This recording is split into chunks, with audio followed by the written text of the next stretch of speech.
What's up, guys and girls? I think I posted something in the group a while back about ordering this machine. This is a JDC Benz 1250E. They're a Chinese company, but they make the manual version for Eastwood and Bailey.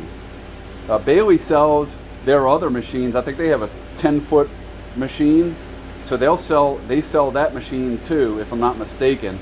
But Eastwood only has this 4-foot version, but without the air assist.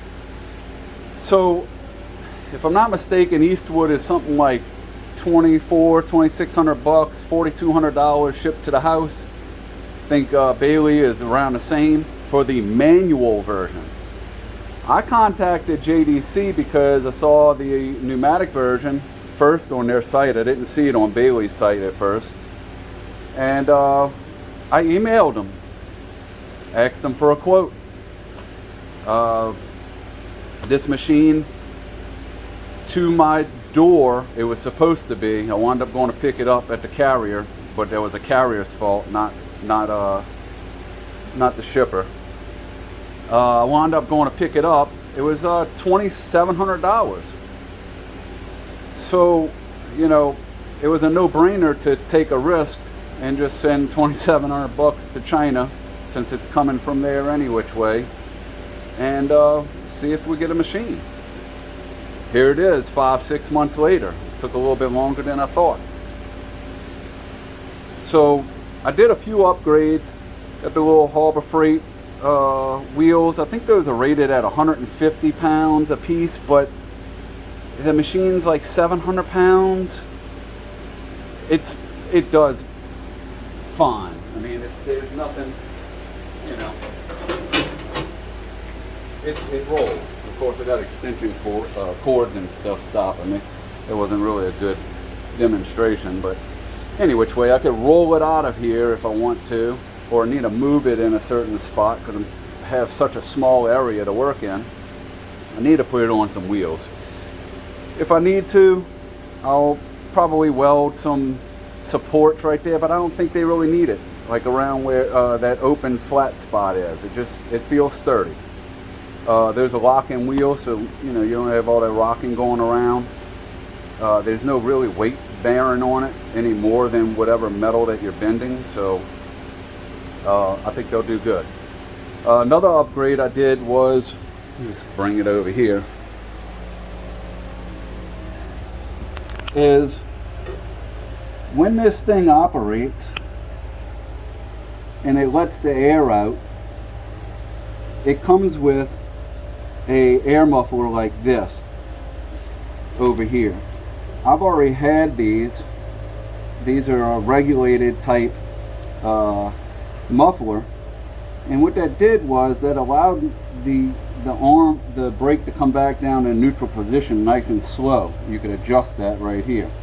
The only adjustment that they give you is this thing here. Of course, they got a regulator and a water trap and everything, and you can set the pressure here. But this is their little quick knob, and what this does is, if you need to bend, you know, the full length, you'd probably need a little bit more air pressure than you do something that's only 4 inches or something. So that's what that's there for. But when you adjust this, it also adjusts how fast the machine comes down. Also, all my welding machines, I have this plug on it, and it came with a funky plug, and you're like, oh man, that cord's very small for that plug. But this is a 220 machine. It only draws 10 amps, and I just got a regular plug instead of making an adapter. I don't have OSHA around here or anything, and that's about it. So the controls are, you have this foot pedal, or you could do it manually. So you have your power on, you have a clamping for bending, and you have a clamping for a light clamp, I guess, to, you know, position it, hold something down while you're trying to get it in there correctly. You also have this switch over here, which is a 90 degree, that's set over here by these, I guess they're potentiometer switches, whatever you want to call them. You have one for the 90 degree and you have one for 0 to 145. So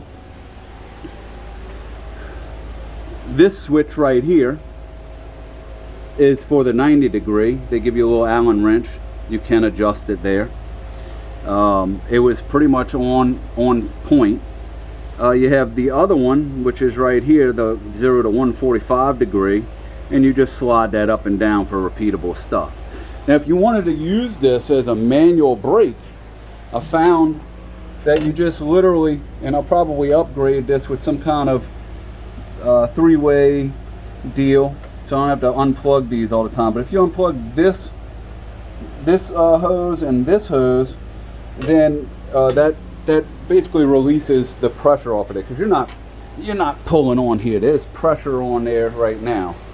So I'll go ahead and demonstrate it right now. Let me grab this pedal over here so y'all could have full view.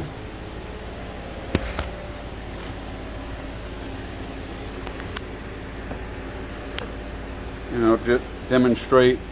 What is it on 90 right now? Here's a 90 degree. And this is where that muffler comes in. When you release this, it comes down nice and slow. Before it would slam down, especially with the weight of these bars. These bars are solid. There's your 145. I think I have it set somewhere around there.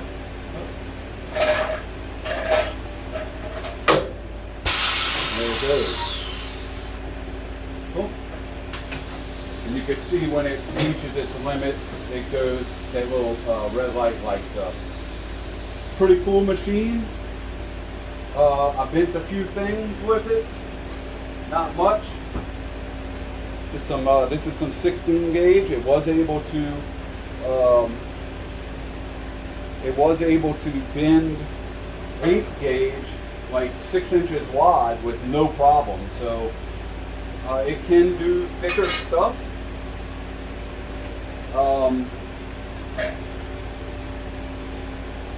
But it's mainly, you know, for sheet metal. So go check them out. I'm happy. I'm stoked. It's an awesome machine. I have a few ideas on what I want to make with it, and I'll go from there. Later.